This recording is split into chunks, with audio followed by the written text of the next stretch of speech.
Good morning, everybody. This is Ravi Singh Gupta. I'm with New Resources Consulting, and in today's webinar I'll be talking about the EDI 834 HIPAA file. The session will be focused around the PeopleSoft HR, but some of it may apply to you if you have other ERP systems. So today's agenda, I'll go over an introduction over who I am and about New Resources Consulting, and then I'll talk about the basics of the EDI 834 file. And then the next section, I'll actually break it down on what is exactly on the 834 file. And then the fourth section will be going, what can you do outside of the delivered functionality that Oracle provides for the 834 file. And then we'll have some time for a Q&A session. So I'm Ravi Singh Gupta. I'm a PeopleSoft developer and a systems administrator for New Resources Consulting. I've been with the company for about 5.5 years. I've been in the PeopleSoft realm for the same amount of time. My experience includes system upgrades, implementations, day-to-day production support, and assessments. From an PeopleSoft application standpoint, I have been in the HR. I've worked in PeopleSoft HR, finance and supply chain, campus solutions, enterprise, learning management, and also Oracle HCM Cloud. About New Resources Consulting. We're a firm with about 200 plus knowledgeable and experienced consultants working across the country. We've been an Oracle PeopleSoft partner since 1997, and we're a recognized implementation partner with Oracle. We have offices in Milwaukee, Wisconsin, Winston-Salem, North Carolina, and Overland Park, Kansas City. We're working on about 10 Oracle Cloud projects across various industries, and we also offer managed services to both PeopleSoft and Oracle Cloud. We've won multiple accolades across the country for being a top place to work, and also with our growth within our market. So I'm going to talk about the basics of EDI and the 834 file. To start off with, I'm going to go over how did we get here. So many years ago, when data would be transferred from one system to another system, or from an organization to another organization, it was a very manual process. A person would enter data on a form, mail it, or fax it to another party. That party would handle it, do their processing, and then transfer it either via mail or fax to another party. It was very time-consuming. It opened up a lot of potential for human errors, and it wasn't also very secure. So the whole idea of becoming more electronic came about. Now you may say that we can do the same thing with email. While yes, email is electronic, it still has that human touch to it, which doesn't remove the chance of human error. So for that, we came to the EDI process. The EDI process is basically where a computer talks to another computer. It took out the whole element of human error. It made processing data, processing things significantly faster, and it's improved. And it has also made it more secure, because most of the time when you're sending data to another system, you're doing a secure transfer. In this case, a lot of in the healthcare world, you're going to be using a secure transfer protocol, file protocol. So here are some of the EDIs that exist out of healthcare. It's a big list. The reason I want to show this is because I don't want people to think that an EDI is just a healthcare thing. It's across various modules and industries. So it's a great tool. But EDI is significantly used in the healthcare world. So we have EDIs for claims, enrollment, eligibility, payment and remittance, premium payments, claim status, coordination of benefits, referral authorizations, and even retail pharmacy. This session was going to more focus on the 834 file, which actually handles the enrollment and disenrollment of employees for an organization.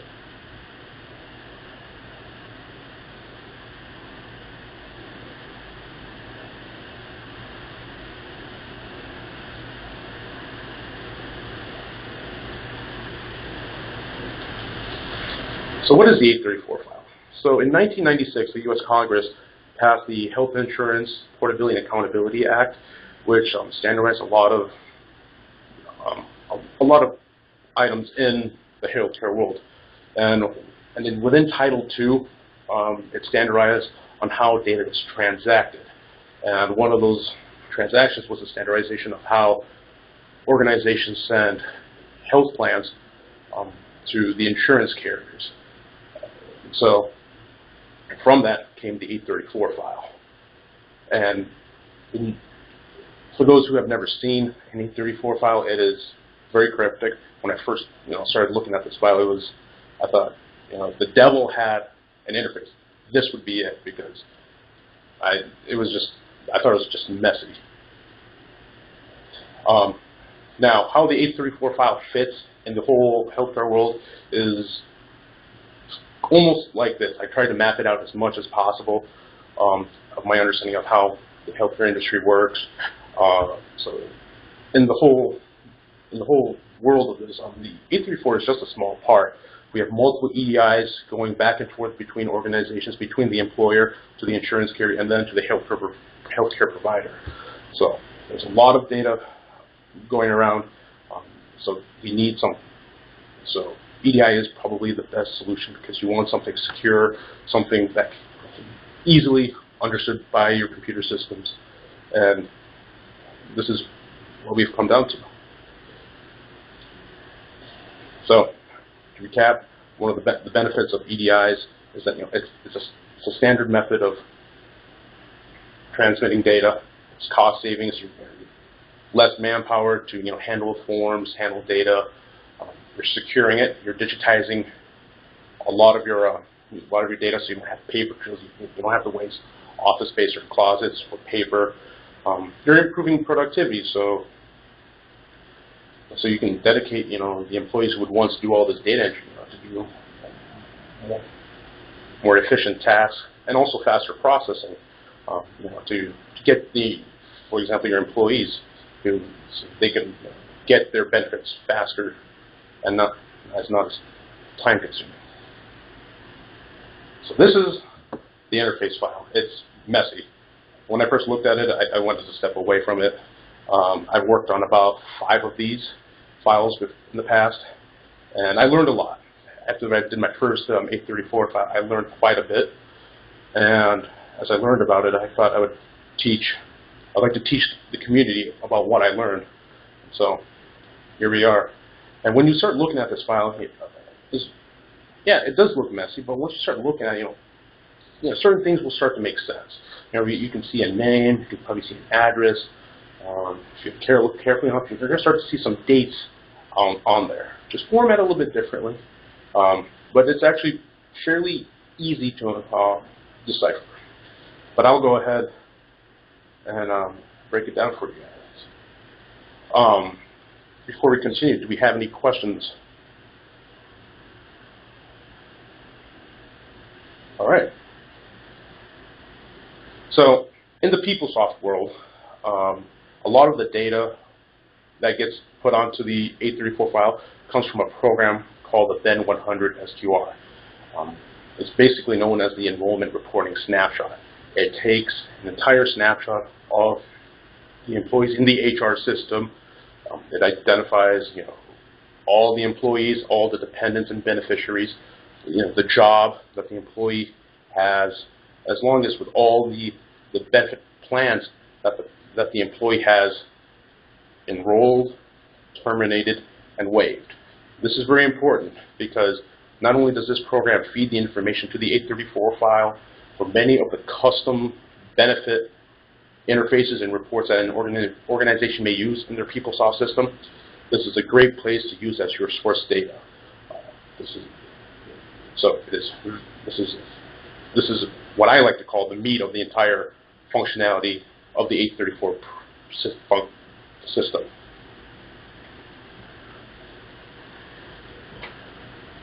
Do you have any questions about the Ben 100 program? All right. So within the 834 file, it comes in multiple records, and the records are split into two parts. One is called the employee record, and then we have the dependent record. And the way you identify an employee record, or the start of a record, correct, is what we call the INS segment. And in the INS segment, it's followed up by a Y or an N. The Y will always be the employee, and the N will always be your dependent. For a family that gets onto this 834 file, the employee is always put first, followed by all the following dependents. So in the example that I have up here is that we have an employee, and then we're even identifying the employee as an 18. 18 is always an employee. But then when we go into the dependent record, which is an INS-N, the next number can be either a 01 or a 19. The 01 is a spouse, and the 19 is a child. And then we follow that with the type of file that we're generating. And I'll talk about the different types of files that we generate, but in this example, we're using a full file, which is identified by a 30. After that, we have the reason code, and then we have something what we call this status code. Is the employee an active employee, or are they on COBRA? And then we identify whether they're on Medicare or not, and then we identify them if they're a full-time employee or a part-time employee. Because in some organizations, part-time employees are eligible to receive certain benefits, and likewise with the full-time. So on the employee INS record, that has a little bit more detail because, for example, naturally, the employee, we want to identify if the employee is a full-time or a part-time. It's not so important with the dependent. The next piece of important information is the subscriber number. And here, the most crucial piece of information is the employee's social security number. I've seen in most interface 834 files that I have built, I've always used the employee social security number as a subscriber number. But in PeopleSoft, I do see the functionality that you can use an EMPL-ID. This is very crucial because the insurance carrier would like to know who the person is. Organization can have many John Smiths in the organization, but this is going to be the unique identifier. The use of an EMPL-ID, as I have mentioned, I've never used, but this must have been, at some point, this must have been an enhancement that Oracle had built into PeopleSoft, because there may have been a few requests from PeopleSoft customers that they would like to use an EMPL-ID as their subscriber number in the file interface. Now we come down to the account structure. This basically identifies, the type of plan that the employee has. Many organizations just don't have one kind of health insurance or vision or dental. There's various types, and because we have to remember this is a computer talking to a computer, not necessarily they're going to understand what a dental choice plus is. It has to get mapped to a code. So that's why we use the group number. So an organization may have multiple dental plans, and employees may choose a different dental plan. This is a way for when the insurance carrier reads this file, this is the way to know that this employee has enrolled or has elected this particular benefit plan. Now we're looking at the hire date. These are just basic. What I like to think of it as employee data demographics. This is information that the insurance carriers would like. Depending on the organization, depending on the organization and their contract or dealings with the insurance carrier, they may use this hire date for when the employee would like to use, actually becomes active in the insurance plan.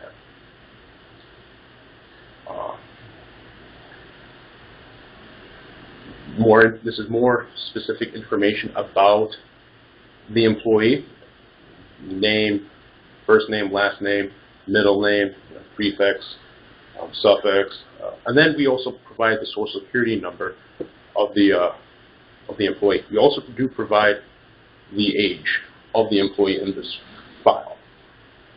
Now, with Social Security number, if you remember that we have the subscriber number for dependent records, the subscriber number is on the dependent record. The subscriber number is always the Social Security number of the employee. But when we come down to the employee name, the Social Security number is the Social Security number of the dependent person. Because we have a lot of private information, especially with Social Security number. This is the reason why you want to have a secure file transfer to your organization, because there's a lot of sensitive data that is transmitted. The additional employee demographic data. Here we're coming into the employee address. The 834 does accommodate multiple addresses. A good example would be when building out one of these interface files. I dealt with a family that had a child that was in college, and in the PeopleSoft system, the child's college address was listed as an alternative address, and so that will also get printed out on the 834 file. Now, also, depending on what has been negotiated with your insurance carrier, sometimes the insurance carrier would like to have that information, and sometimes they don't want to have that information. Out of the box, it does put out the alternative address, so if that needs to be removed, customizations will have to be done, and I'll talk about how to handle some customizations that need to be done to the file. As we could look at more member demographic information, we provide the date of birth, whether the employee, what their gender is, and also their marital status. Because this is all important information that the insurance companies would like to know, because it also affects the type of benefit plan that they may have. The health coverage. Now we're going into the details of what the employees have enrolled. So in this example, this employee has enrolled into a health. I know it's a health plan because it's been coded as HLT. Those codes will be provided by insurance carrier. So that's very dependent on how we negotiate with the insurance carrier when building out this file. And then the next level is what coverage level. So if you ever done so an example would be when I do my open enrollment, and I'm selecting my health insurance plan. Do I want to cover just myself? Do I want to cover my spouse, my family, myself and a child, or myself and a dependent, or me and a child? And this item gets pretty nitty-gritty to cover all their bases that the insurance companies would need.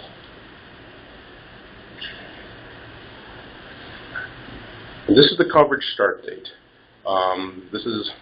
So some organizations I see that once they hire an employee, they'll tell their employees that once you enroll, you'll get your insurance card 30 days after being hired on. So depending on how your organization is configured, the system, the 834 file will take that coverage sheet and send that out to the employer, to the insurance carrier. Then we come to the coverage end date, and this is something very interesting that I discovered in my various projects with this, is that when an employee is terminated and their data gets put onto the 834 file, sometimes, actually I correct myself, not sometimes, only what we call a DTP 349 segment is written out to the file. A lot of insurance companies, they want that 348, what we call the coverage begin date, also on that file. In one of the very early releases of PeopleSoft 9.1, this functionality was not there. A lot of customers had requested Oracle to make enhancements to this, and about a year, maybe about 3 years ago, Oracle released an enhancement to allow the DTP 348 and the DTP 349 to be both written on the file when an employee terminates their benefits. The other enhancement that they had made, and I've seen this, is that the sequence of how they've won it. Some insurance carriers prefer the coverage end date to be before the coverage begin date, and vice versa. So Oracle also made that enhancement where it's a configurable item, on how you want the 834 file program to process those scenarios.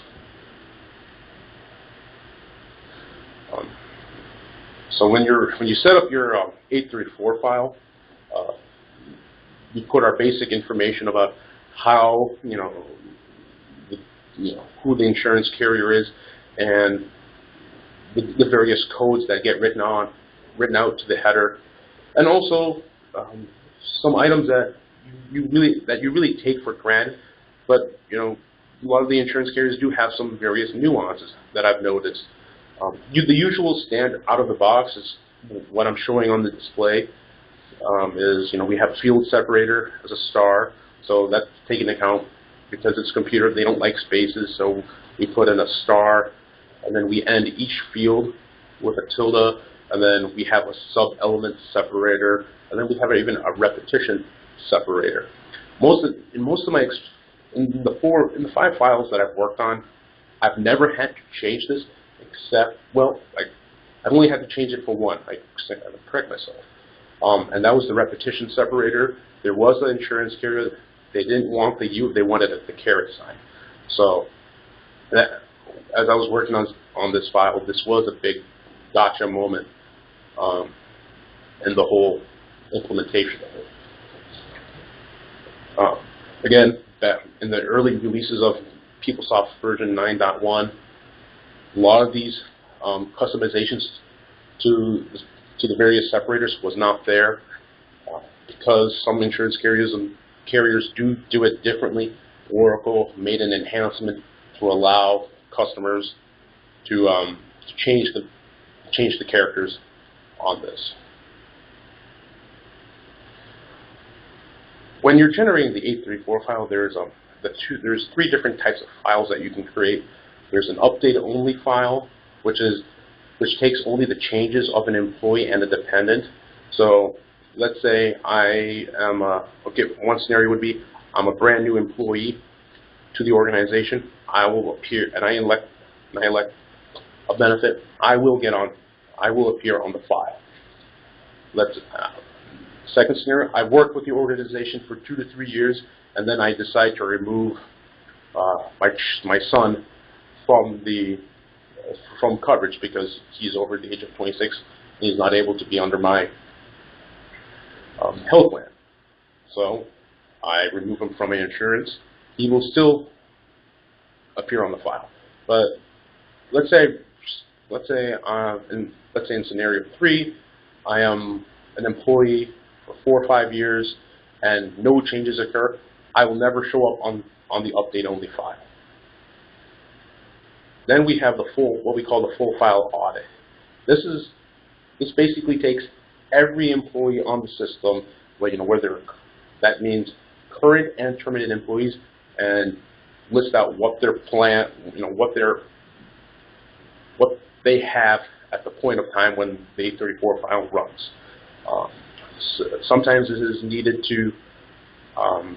by the insurance carrier to validate the data that they have in their system matches what we have. And this can happen. I've had to do this a few times because when we're doing conversions, there may be a syncing of data between the two systems. Kind of goes out of sync, and so it's a way to do some validation and correction. The last one is what we call the full file replacement. This just takes puts every single active employee on the file, so it excludes all the terminated employees.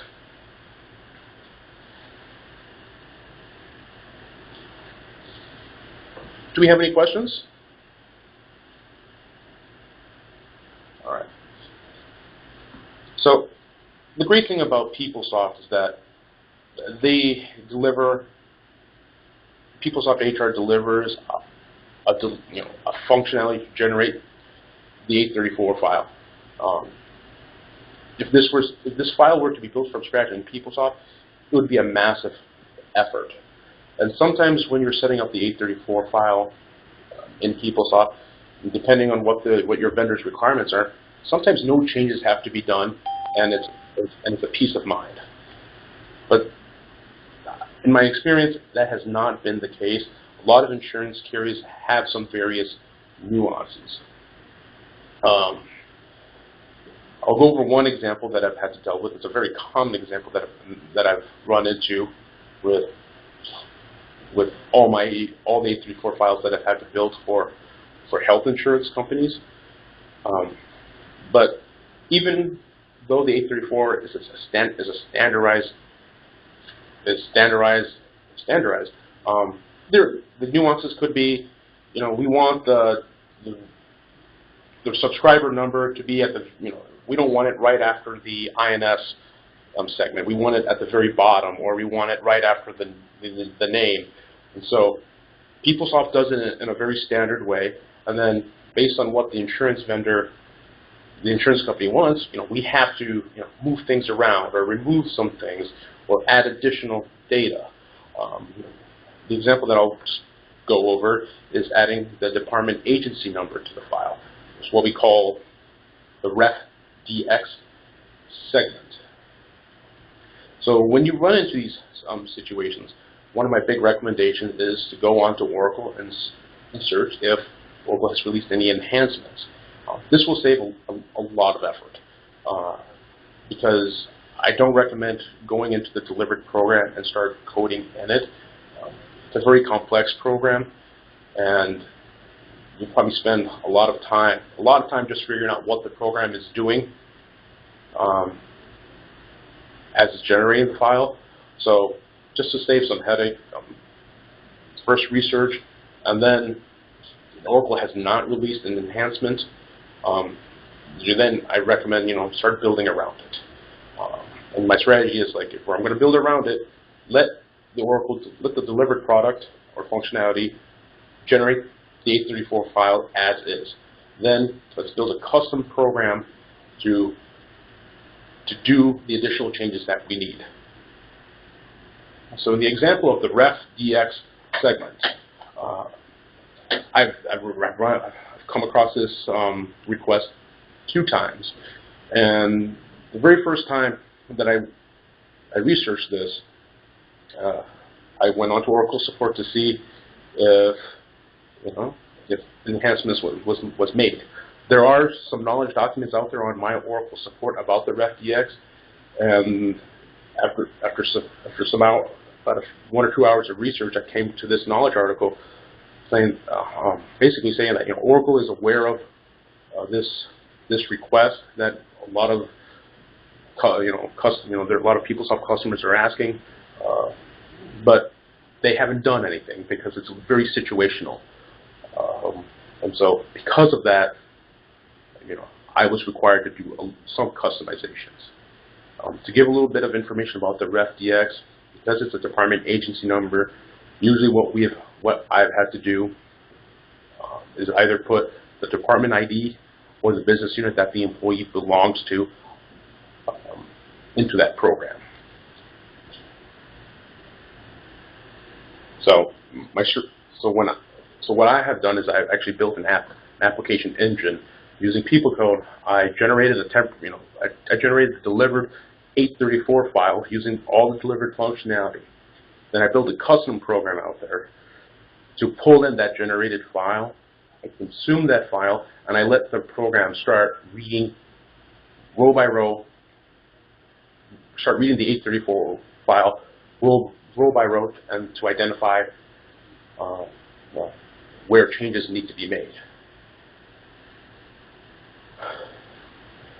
And so in this section, based on the requirements, the requirements was that the insurance company wanted the RefDX to be followed after the Ref0F segment.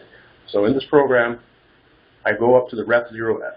I find the Ref0F, then I start a new line, and then I take and then I read the employee's social security number, go against the job data, and the national ID table.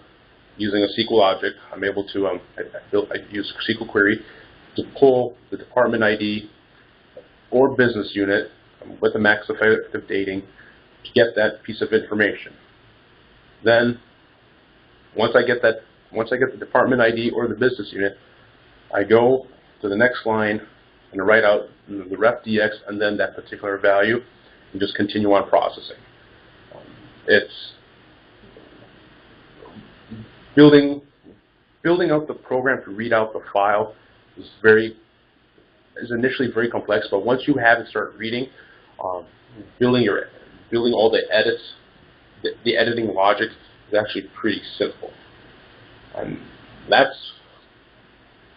is all I have to talk about with my the 834 file. Now, to recap, some of my recommendations are: do not customize the delivered functionality. Always check for delivered updates. If you're going to do customizations, build around the delivered functionality. And another thing that I also discovered was if you have questions, if you're looking for good documentation on configuration about this functionality, well, PeopleBooks does offer some information. There are actually some knowledge articles within the support tickets that actually give a lot more detail and even explains on how the delivered functionality from a code line, how it works. So I highly recommend using my Oracle support. And now we're open to Q&A. Do we have any questions? And you can actually ask questions. You can either unmute your line, or we do have the chat feature that's within the Start meeting if you want to use it. And certainly you can reach out to us after the presentation. We will ensure that everyone gets a copy of the slides that Robbie presented, and we will also make the recording available on our website, nrconsults.com. You're welcome to go back and revisit the recording, or you're welcome to share it with people within your organization. So if no one has any questions, we appreciate everyone's time. And again, reach out to us if there's any follow-up questions that you end up having, and we hope everyone has a great day. Thanks so much.